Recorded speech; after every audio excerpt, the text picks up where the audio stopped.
തമിഴ്നാടിൻ്റെയും കേരളത്തിൻ്റെയും border കഴിഞ്ഞ് മേക്കരി check പോസ്റ്റും കഴിഞ്ഞ് മുമ്പോട്ട് പോകുമ്പോഴാണ് അടവിനൈനാർ ഡാം സ്ഥിതി ചെയ്യുന്നത്. ഈ ഡാമിലേക്കുള്ള വഴിയുടെ ഇരുവശങ്ങളിലുമുള്ള കാഴ്ചകളാണ് കൂടുതൽ ഭംഗിയുള്ളത്. വയലുകളും സൈഡുകളിലുള്ള തെങ്ങിൻ തോപ്പുകളും, പിന്നെ അങ്ങ് ദൂരോട്ട് നോക്കും തോറും മലനിരകൾ ഇങ്ങനെ പശ്ചിമഘട്ടത്തിൻ്റെ മലനിരകൾ പോലെ ഇങ്ങനെ നിരന്ന് കിടക്കുകയാണ്.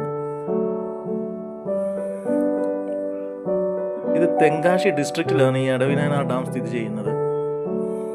ഈ മേക്കരി ചെക്ക് പോസ്റ്റിൽ നിന്ന് ഈ ഡാമിലേക്ക് ഒരു 1.5 കിലോമീറ്റർ ദൂരം വരും. വഴി വലിയ തിരക്കൊന്നുമില്ല.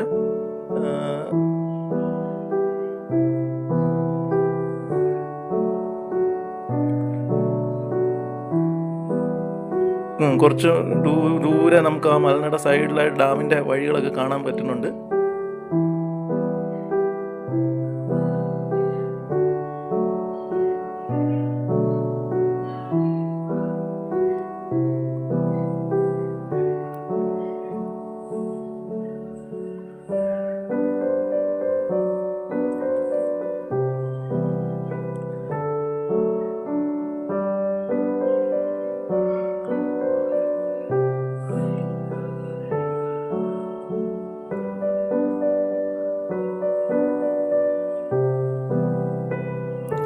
ഈ മലനിരകളൊക്കെ നമുക്ക് ഒരു പശ്ചിമഘട്ടത്തിൻ്റെ ഫീലിങ്സ് ഉണ്ടാക്കും.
അങ്ങ് ദൂരെ ഡാമിൻ്റെ പ്രവേശന കവാടം തെളിഞ്ഞ് കാണുന്നുണ്ട്.